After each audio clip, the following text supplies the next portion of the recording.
But do we know that? We all go to the pyramids, we go see the Leaning Tower of Pisa. Someone said something very nicely. He said, we are actually appreciating a building that doesn't stand. It's falling over and wow, let's take a picture, let's take a selfie, and we're getting excited. But we have temples today that stand and they didn't use plaster. Do you know that for this particular stone, they had to use a ramp which was 6 kilometers long, which was pulled by bulls, elephants and people.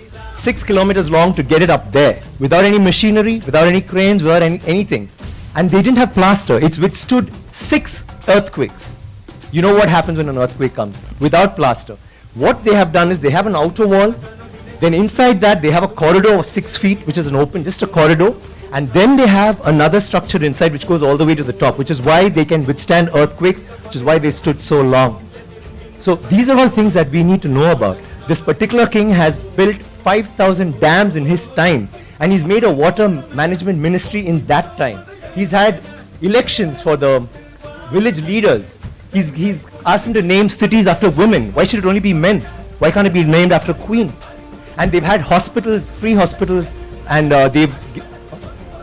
and he actually brought loans. I mean, he used to give loans. He used to help people get dignity, not just throw money around. So this is something that's so illustrious. And this happened in the 9th century. I'm sorry, I'm taking so much time. It happened in the 9th century when the rest of the world, you talk about superpowers today, the 9th century all this happened when we had the biggest maritime naval thing in the world.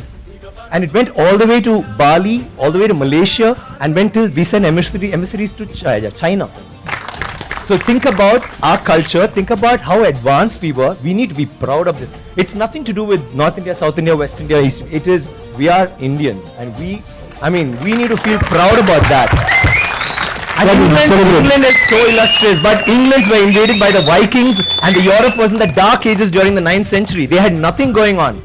So don't you think we should celebrate history? Absolutely, absolutely. Thank you.